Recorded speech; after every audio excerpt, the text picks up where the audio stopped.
Le premier tour des législatives à peine passé, le choc à peine encaissé, alors choc positif ou négatif en fonction de votre orientation, mais choc quand même. Le choc à peine encaissé, bah ça y est, on se retrouve avec des partis, les macronistes et LR, des partis qui essayent de donner des consignes de vote pour que l'on fasse barrage. Vous savez, ils veulent absolument qu'on se transforme tous en castors. Eh bien, vous allez voir que même auprès de leur clan, c'est pas gagné du tout. Vous avez des appareils, parti d'Emmanuel Macron, les LR, qui donnent une consigne relativement claire. Mais vous allez voir que, d'après ces appareils, même les grands chefs de l'appareil, même ceux qui sont très haut placés au sein de l'appareil, eh ben, ne suivent pas forcément les consignes de vote qui leur ont été données et commencent à se rebeller. Ils n'ont pas envie de se transformer en castor, ils n'ont pas envie de choisir entre RN et LFI. Quant à LFI, eh ben, je vais être très honnête avec vous, je vous le montrerai à la fin de la vidéo. À mon avis, Jean-Luc Mélenchon n'a aucune envie de gagner et veut absolument, absolument que le RN ait le plus de voix possible. Bonjour et bienvenue dans cette nouvelle vidéo de DME en direct. Comme toujours, si vous n'êtes pas abonné, bah, je vous suggère de le faire et de cliquer sur la cloche pour être prévenu lorsque je sors une nouvelle vidéo. Oui, oui, vous allez voir, je pense que Jean-Luc Mélenchon ne veut absolument pas gagner et veut absolument que ce soit le RN qui soit en place. Mais ça, on en parlera à la fin de la vidéo. Donc, on a eu un premier tour avec un RN extrêmement tête des élections et un RN qui a des chances non négligeables de se retrouver avec la majorité absolue à l'Assemblée nationale. Vient après donc le groupe NFP, le nouveau Front populaire, qui est largement dominé par LFI. Et ensuite, vous avez les macronistes qui, eux, s'effondrent totalement et qui ne représentent finalement plus grand-chose. Bon, on a eu ces résultats qui ont vraiment, vraiment secoué la France parce que c'est vraiment très, très fort. Et derrière, c'est très fort parce qu'on a un bloc de droite très à droite face à un bloc de gauche très à gauche. Et au milieu, il n'y a plus rien. Tout a été balayé.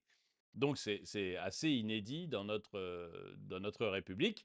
C'est assez fort et assez intéressant à voir. Au moins, le peuple va devoir se prononcer de manière extrêmement claire sur ce qu'il souhaite. Bon, donc, à peine on avait ça, on avait tous les micros de la Terre qui attendaient une parole du grand chef Emmanuel Macron, savoir comment allaient réagir les macronistes devant cette fessée déculottée et comment, à mon avis, ça doit piquer un peu en ce moment sur les petites fesses d'Emmanuel Macron parce que c'est quand même, ça a été quand même très très dur pour lui.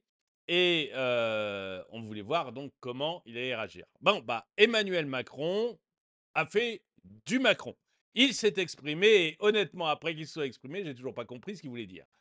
Emmanuel Macron nous a dit, il a appelé un large rassemblement clairement démocrate et républicain. Alors quand je dis je ne sais pas ce que ça veut dire, soyons clairs, est-ce que LFI est démocrate et républicain? Le PS, ok, il l'est, il y a pas de doute là-dessus.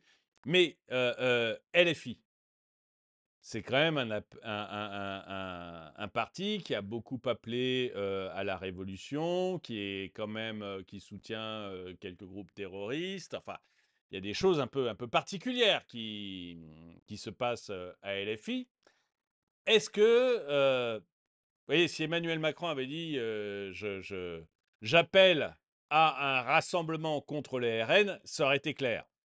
Là, j'appelle à un large rassemblement clairement démocrate et républicain. Bah, pour moi, je suis désolé, c'est pas très très clair. Bon, bah, c'est du Macron en même temps. Hein. Macron, pour qu'il soit clair, c'est pas sa grande spécialité, la clarté, à Emmanuel Macron. Bon, mais qu'est-ce que nous dit par exemple Gabriel Attal? Gabriel Attal a pris la parole après et lui, il a été beaucoup plus clair. Lui, Gabriel Attal, il appelle à faire un barrage au RN. Position extrêmement claire de Gabriel Attal. On va l'écouter un petit peu. Connaissez, je n'irai pas par quatre chemins. C'est l'anti-Macron presque. la leçon de ce soir, c'est que l'extrême droite est aux portes du pouvoir. Jamais dans notre démocratie, l'Assemblée nationale n'a risqué, comme ce soir, d'être dominée par l'extrême droite.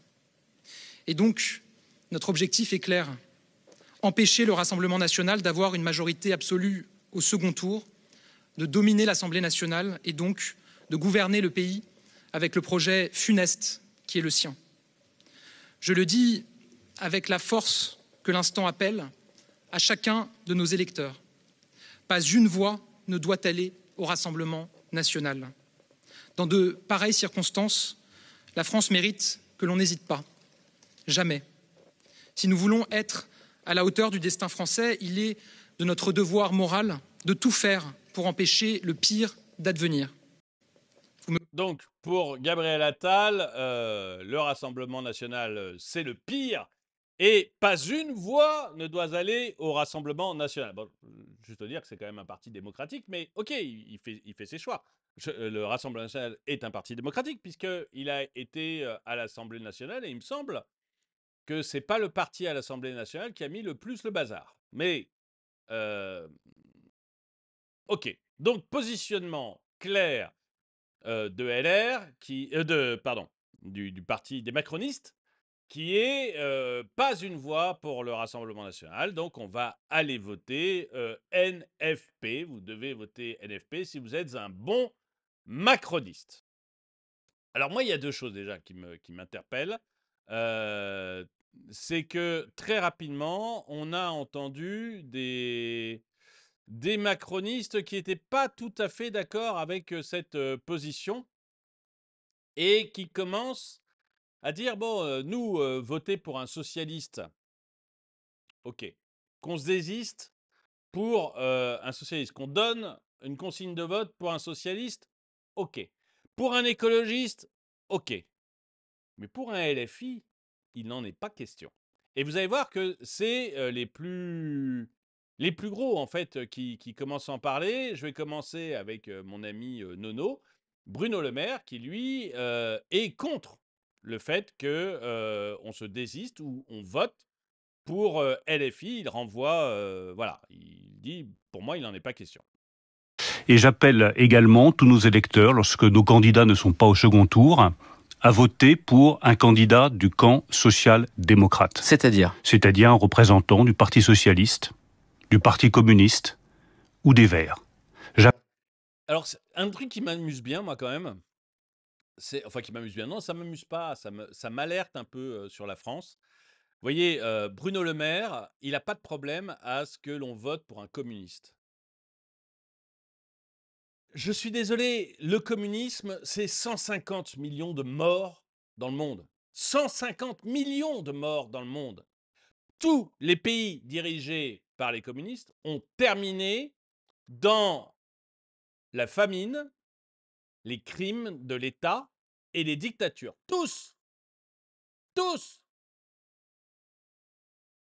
Je suis toujours interloqué de voir que les Français estiment que, enfin les Français, je ne sais pas les Français, mais que la classe politique française estime que l'extrême droite c'est mal, mais que le communisme c'est bien. Le communisme c'est une saloperie. Il n'y a pas d'autre mot, c'est une saloperie. Regardez un peu comment on finit tous les pays qui ont été gouvernés par des communistes. Et vous en avez sur la moitié de la planète. Vous en avez eu sur la moitié de la planète. Avec tout le temps le même résultat. Voilà, moi c'est un truc qui me titille à chaque fois que j'entends ça. Bon, qu'on veuille voter socialiste, qu'on veuille voter verte, pourquoi pas, après tout, bon, c'est une sensibilité politique. Je pourrais la critiquer, mais je ne vais pas le faire maintenant. Mais communiste, c'est Milei qui dit « je ne parle pas aux communistes, ce sont des merdes ». Moi, je ne pense pas que je puisse le dire parce que sinon, je risque d'avoir un procès. Mais c'est tentant. Bon, on revoit un petit peu Nono, on reprend un peu en arrière, on n'est pas là pour parler du communisme, mais moi, c'est quelque chose qui me frappe à chaque fois, donc voilà, je vais vous en faire part. Écoutons. Ou des Verts. J'appelle tous nos électeurs qui pourraient avoir pas LFI, la France insoumise, donc c'est comme Édouard Philippe. Non, je combats le Rassemblement national, Mais je ne vote pas pour la France insoumise. Je ne vote pas pour la France insoumise parce que la France insoumise a pris des positions qui sont contre la nation française. Parce que la France insoumise, c'est le communautarisme. Parce que la France insoumise, c'est l'antisémitisme. Parce que la France insoumise, c'est la violence. Parce que la France insoumise, c'est un député qui joue avec l'effigie d'un ministre sur une tête de ballon. Et je ne veux pas ça pour la France. Et j'appelle... Donc, vous voyez, on a Gabriel Attal et alors Emmanuel Macron, on ne saura jamais ce qu'il a voulu dire, mais on ne sait jamais ce que veut dire cet homme-là, donc c'est pas très grave. Lui-même, à mon avis, ne sait pas trop ce qu'il veut dire. Donc voilà, c'est bon, c'est comme ça. Il y en a Emmanuel Macron, c'est Biden en plus jeune en fait. Biden, vous avez une démence sénile où il sait plus ce qu'il dit, mais plus personne ne le comprend. Emmanuel Macron, c'est pas de la démence sénile, c'est juste que personne ne le comprend tout court. Quand on rajoutera à ça la démence sénile, à mon avis, ça sera merveilleux. Mais bon, peu importe. Vous avez un camp macroniste, un parti macroniste qui donne une consigne, votez Nouveau Front Populaire. Et vous voyez que là, un des ténors, hein, on pense qu'on veut de Bruno. Moi, je suis le premier à critiquer Bruno Le Maire et à penser que ça serait bien qu'on ait des ministres des Finances qui sachent compter.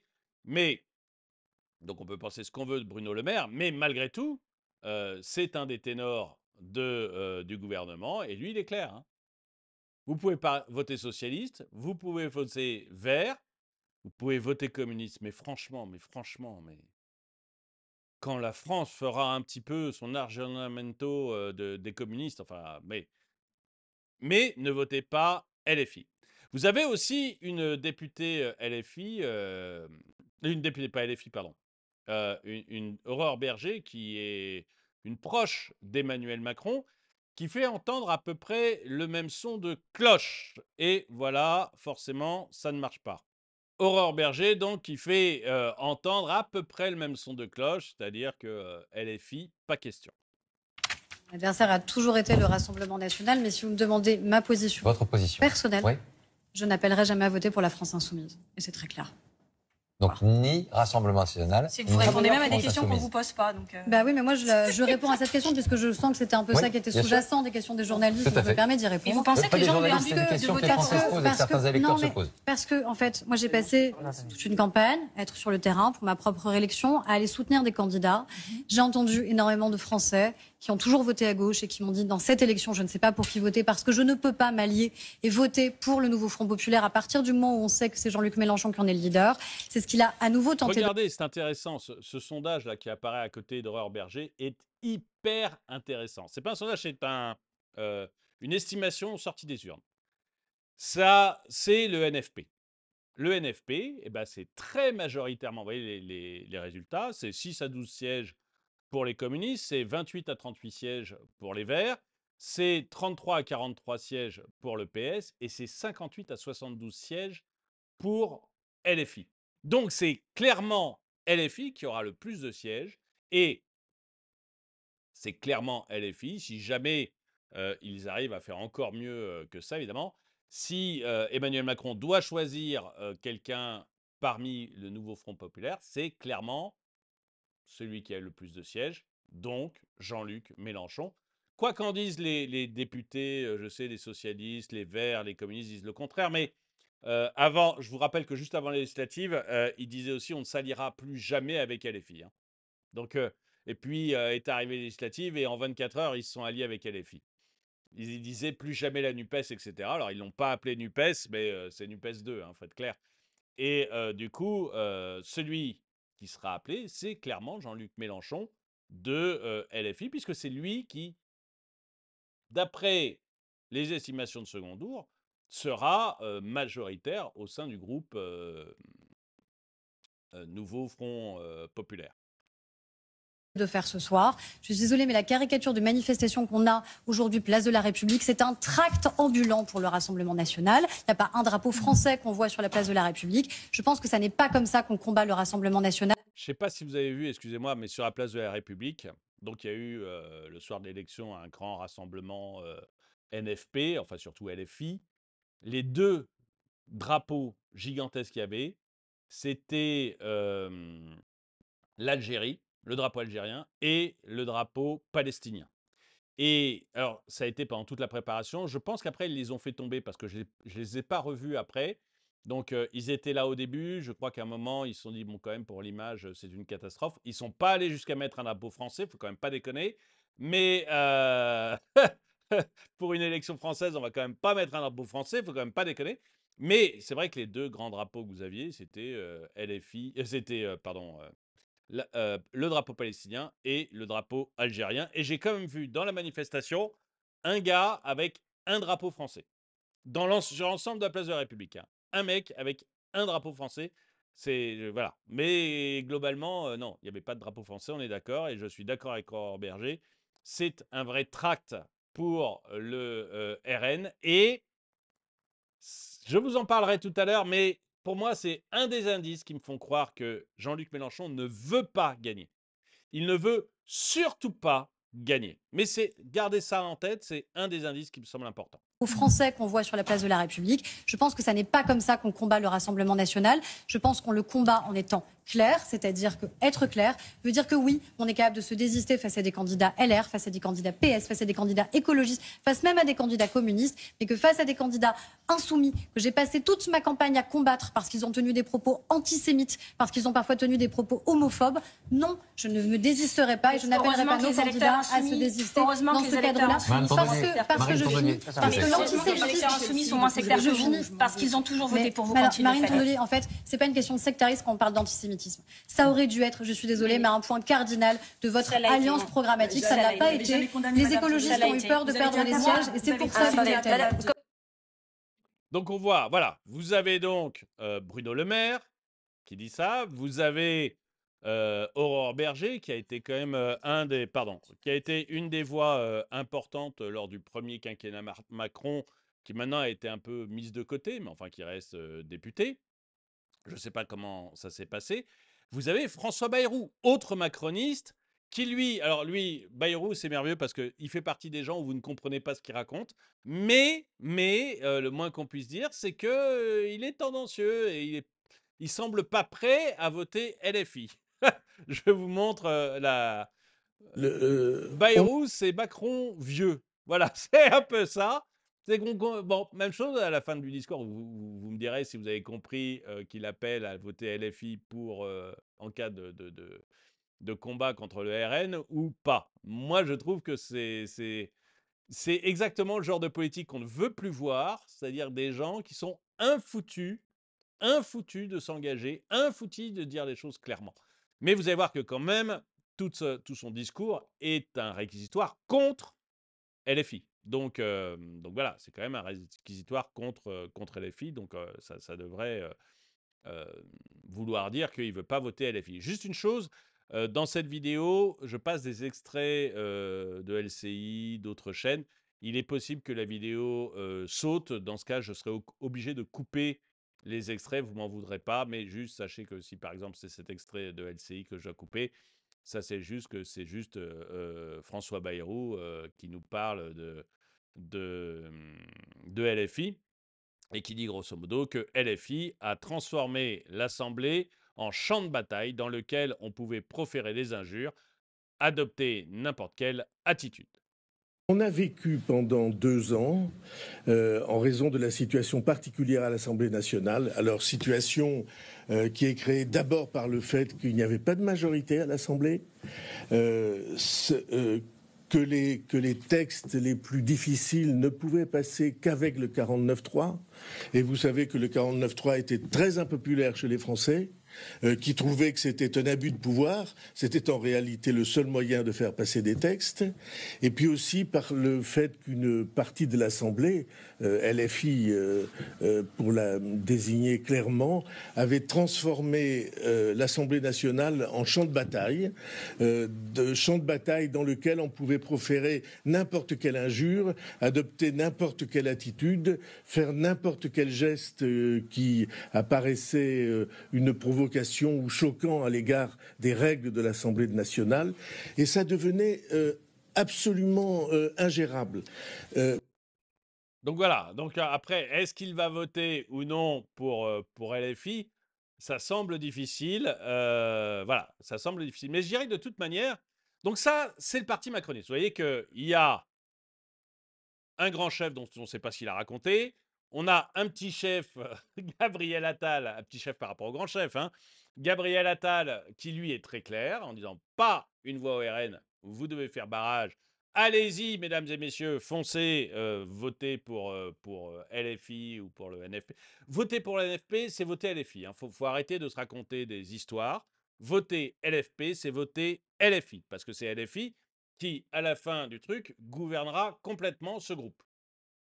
Donc il faut arrêter de se raconter des histoires. On peut le faire, mais il faut arrêter de se raconter des histoires. Donc, Attal dit grosso modo, vous pouvez y aller, voter LFI, et puis vous avez quand même des éléphants du parti, des gens importants dans le parti, qui disent, bah non, attendez, moi je veux bien voter socialiste, je veux bien voter vert, je veux bien voter communiste même, mais je veux pas voter LFI. Et ce que je me demandais, c'est est-ce que ça va être suivi des faits? C'est-à-dire, est-ce que les Français, les Français macronistes vont suivre ces consignes? Bon, là, on a un gars qui est le petit caporal. Je ne sais pas du tout si le petit caporal est réellement macroniste comme il le dit. Je ne sais pas du tout si c'est un fake. J'en ai aucune idée. Voilà. Je n'ai pas les moyens de vérifier. Donc, si un d'entre vous le connaît, qu'il n'hésite pas à me le dire. Mais on voit, lui, il nous dit, en tant qu'électeur macroniste, je me fais traiter de facho et de demi-nazi depuis 2017. Ce qui est vrai. C'est-à-dire que si vous écoutez LFI, tout ce qui est à la droite de Jean-Luc Mélenchon est facho. Ils avaient même accusé Fabien Roussel, le communiste, d'être un facho. C'est vous dire si à LFI, on pense que tout ce qui est à droite de Jean-Luc Mélenchon est facho. Donc c'est vrai que le petit caporal donc, nous dit, en tant qu'électeur communiste, je suis traité de facho depuis 2017 parce que je suis centriste. Et il faudrait voter pour ces gens-là, même pas en rêve. Et je pense qu'on va y avoir beaucoup, mais alors beaucoup d'électeurs qui ont voté pour Emmanuel Macron, qui vont, enfin pour le camp d'Emmanuel Macron, qui au deuxième tour vont vraiment se poser la question, est-ce qu'il faut que j'aille vers le nouveau Front populaire ou est-ce que il faut que, voilà, que j'aille pas vers ces gens et que je reste uniquement du côté peut-être que je m'abstienne ou que je vote RN. Je me demande vraiment ce qu'ils vont choisir. Les autres, mais dites-moi, vous, si vous êtes électeur macroniste, dites-moi si vous allez voter NFP ou pas, ou est-ce que vous allez vous abstenir? Est-ce que vous allez voter RN? Si vous êtes pas électeur de ce côté-là, mais vous, qu'est-ce que vous en pensez d'une manière générale? Est-ce que vous pensez qu'ils vont s'abstenir, etc. Moi, je ne crois pas tellement que les gens suivent encore les consignes de vote. Voilà, je crois que les consignes de vote, c'est un truc daté. Je ne pense pas du tout que ce soit quelque chose qui soit suivi par les électeurs. Mais dites-moi, vous, si vous suivez les consignes de vote des chefs à plumes, si vraiment c'est quelque chose qui vous marque et que vous trouvez que ça a un intérêt. Alors, ce qu'on a aussi, c'est les LR. Bah, les LR, vous avez François-Xavier Bellamy, qui a quand même conduit la liste LR aux européennes, qui nous dit, voilà, le danger qui guette notre pays aujourd'hui, c'est l'extrême gauche. Donc François-Xavier Bellamy, lui, de son côté, est assez clair en disant, bah, moi, je suis désolé, je voterai certainement pas du côté certainement pas du côté de LFI. D'ailleurs, il le dit, là, il y a eu pas un clash, mais une discussion assez nette avec Olivier Faure. Pardonnez-moi, vous vous êtes scandalisé. Que reste-t-il de républicain? Parce que, en réalité, Faure, je n'arrive pas à comprendre votre position. Vous-même, vous avez dit, d'ailleurs, très clairement que vous voteriez au deuxième tour pour le Rassemblement national. Non. J'ai dit que le danger qui guette notre pays aujourd'hui, c'est l'extrême gauche avec laquelle vous avez fait alliance, monsieur Faure. Et quand j'entends Raphaël Glucksmann, qui a mené toute sa campagne pour l'élection européenne, je vous ai écouté parler, monsieur Faure. Bon, après, ils font les politiques, c'est-à-dire qu'on parle pour empêcher l'autre de parler. Donc, ça aussi, c'est la politique qu'on veut plus voir, les gens qui se coupent la parole uniquement pour que l'autre puisse pas parler et qui continuent leur discours comme s'ils n'entendaient pas l'autre personne. Enfin bon. Bon, bref. Bellamy, lui, il dit clairement, le danger, c'est l'extrême gauche. C'est ce qu'on voit chez Bruno Le Maire, c'est ce qu'on voit chez Bayrou, c'est ce qu'on voit chez Copé. Enfin, Copé, il est de ce côté-là, c'est ce qu'on voit chez Aurore Berger, etc. Vous avez aussi Édouard Philippe. Alors, Édouard Philippe, c'est un macroniste, j'aurais dû le mettre chez les macronistes, mais Édouard Philippe, il dit aucune voix ne doit se porter sur un candidat Rassemblement national, ni sur ceux de la France insoumise. Donc, Édouard Philippe, lui est très clair aussi sur le fait, bah, je peux peut-être voter socialiste, je peux peut-être voter vert, mais je ne voterai pas France insoumise. Très bien. Encore une fois, hein, aujourd'hui, vous votez NFP, vous votez France insoumise. Il n'y a pas tellement de doute là-dessus. Je pense que vous n'avez qu'à vous dire dans votre tête si demain NFP est majoritaire à l'Assemblée, qui devient Premier ministre. Mais vous le dire honnêtement, pas comme ça, un peu faussement. Non, on trouvera un accord avec Glucksmann. Là, il faut, dites-vous-le vraiment honnêtement, du fond de votre cœur, et vous savez très bien que si NFP est majoritaire, ça sera Jean-Luc Mélenchon au pouvoir.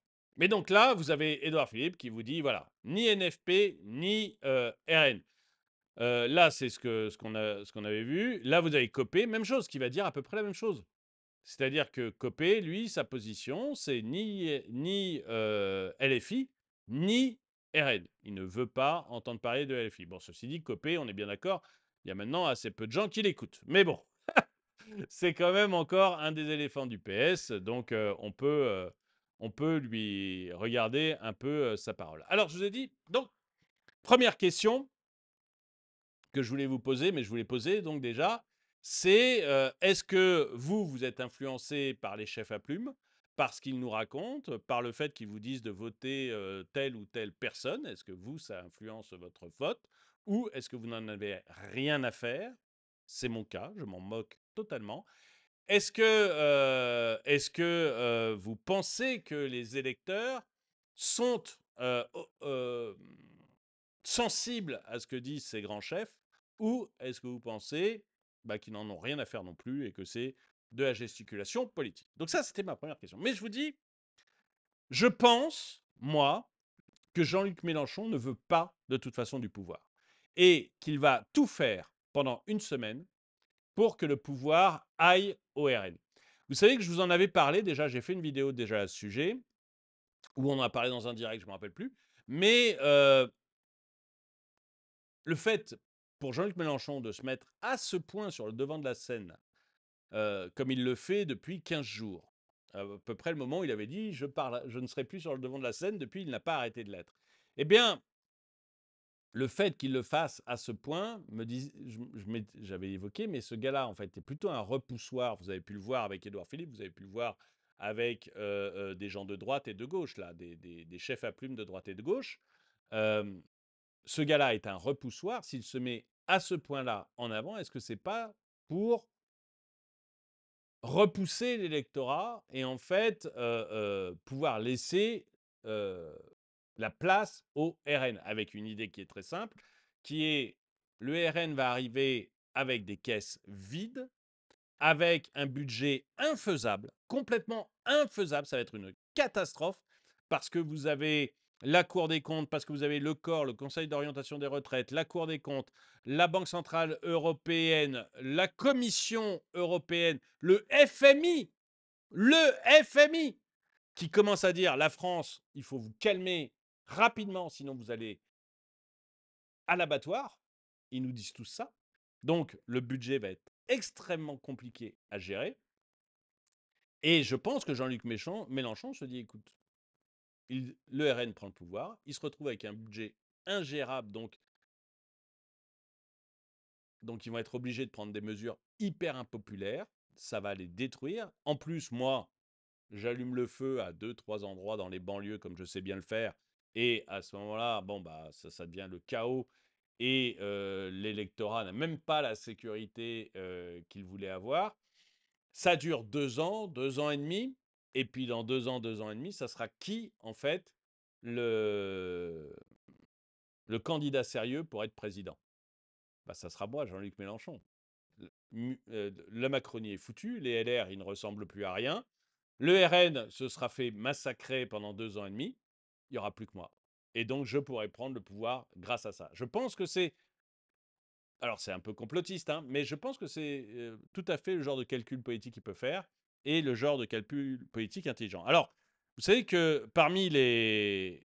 Je vous ai dit, regardez bien. Donc ça, c'était les premiers indices, c'était le fait qu'il parlait toujours de lui en tant que président, alors qu'il sait, en tant que Premier ministre, alors qu'il sait qu'il est un repoussoir pour les gens de gauche, même de gauche, enfin, sauf l'extrême gauche, mais tous les autres, il est un repoussoir. Bon. Deuxième indice, c'était cette place de la République hier soir, avec un drapeau palestinien, un drapeau algérien et pas de drapeau français, sauf le pauvre petit bonhomme qu'on voit à un endroit avec son drapeau français. Troisième indice. Troisième indice, c'est l'intervention de Jean-Luc Mélenchon hier soir à la télé. Comment passer pour des républicains, faire échouer le barrage? Appel au désistement, mais avec Rima Hassan. Pas con. Mais passe-lui un kéfier pour être sûr. Alors, Rima Hassan, que vous voyez là, c'est quelqu'un qui a insulté énormément les Juifs, qui a insulté énormément Israël, qui n'est même pas candidate. Elle était... Et alors, elle n'est pas proche de Mélenchon, elle était 6e sur les listes législatives, pas législatives, les listes européennes, elle était 6e, donc elle était assez loin. Là, elle est juste à gauche du grand chef. Et le gars à droite, c'est le patron du parti. Donc, elle est vraiment à la place d'honneur. Et elle a insulté les Israéliens de manière très forte. Elle a propagé des fake news du genre dans les prisons israéliennes, on envoie des chiens ou des porcs, je crois, pour V. J'ai pas le droit de dire le mot sur YouTube, mais V les prisonniers, ce qui est une fake news absolue. Bref, elle a une image extrêmement antisémite. Peut-être pas vrai, peut-être qu'elle est charmante, je ne le connais pas. Ce que je sais, c'est qu'elle a une image extrêmement antisémite et des propos plus que tendancieux. Vous lui mettez en plus un kéfier. Vous dites à tous ceux qui connaissent un petit peu Israël ou qui connaissent un petit peu les Juifs, ne votez pas Nouveau Front Populaire. Le message est extrêmement simple. Et je pense qu'effectivement, que si vous regardez quelques réactions de gens de gauche, vous allez voir que c'est très clair. Donc Éric Nolot, qui est de gauche, hein, généralement plutôt PS, mais alors je sais que certains disent que maintenant il est fasciste, mais encore une fois, tout ce qui est à gauche de tout ce qui est à droite de Jean-Luc Mélenchon est fasciste maintenant. Donc fatalement, Éric Nolot aussi est devenu un fasciste, mais à la base, c'est plutôt un militant socialiste. Mais quelle est cette gauche qui s'affiche avec Rima Hassan? Une non-candidate, enquêfée, qui a prétendu cette semaine que l'armée israélienne dressait des chiens pour V des détenus palestiniens. Donc, vous voyez, elle est, voilà. Est-ce que Éric Nolot va voter, lui qui a voté toute sa vie à gauche, est-ce qu'il va aller voter Nouveau Front Populaire? C'est pas gagné. C'est pas gagné. Et il va en parler beaucoup à la télé. Vous avez superbe idée de Mélenchon et de LFI de poser avec Rima Hassan en kéfé, alors que l'extrême droite est aux portes du pouvoir. C'est sûr, ça va inciter les électeurs des circos indécises à faire barrage. Vous voyez, les gens se rendent compte, les gens se rendent compte. Éric Klein, pour son allocution, Mélenchon choisit de s'afficher avec Rima Hassan en kéfier. Elle n'est même pas candidate, la messe est dite. Voilà. Donc, vous voyez, c'est pour moi des petits... Mélenchon, il est intelligent. C'est un mec... Voilà, je partage, je pense, aucune de ses opinions, absolument aucune, mais il est intelligent. Et je pense que s'il s'affiche comme ça, avec une femme, Rima Hassan, qui n'est pas candidate aux législatives, qui est la personne qui porte le plus l'antisémitisme à LFI, qui est celle qu'on accuse le plus d'être antisémite à LFI, qui vient en plus avec un kéfier, je pense que s'il fait ça, c'est clairement pour être un repoussoir. Voilà, c'est mon avis. Il a décidé d'être un repoussoir. Il a décidé qu'il ne voulait pas le pouvoir cette fois-ci, parce qu'il pense qu'il prendra le pouvoir, soit dans la rue, soit en 2027 lors des élections, parce que le RN sera totalement discrédité à cause des énormes problèmes budgétaires qu'il va rencontrer et à cause des petits incendies qui vont avoir lieu un peu partout, un peu avec une France insoumise qui va souffler sur les braises.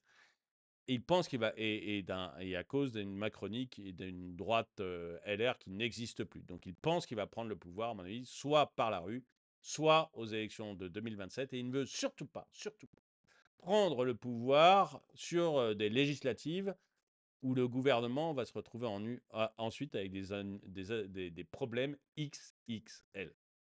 Qu'est-ce que vous en pensez? Voilà, ça c'est ma deuxième question. Est-ce que vous êtes d'accord avec moi pour dire que il y a des chances qu'en fait, Jean-Luc Mélenchon torpille LFI, le nouveau Front populaire, et aide le plus possible, sans le dire évidemment, il ne peut pas le dire, mais aide le plus possible le Rassemblement national pour être majoritaire. Voilà, mes deux questions. Est-ce que vous pensez, d'un côté, est-ce que vous êtes sensible à ce que disent les chefs à plumes? Est-ce que vous pensez que les Français sont sensibles à ce que leur disent leurs hommes politiques sur qui voter?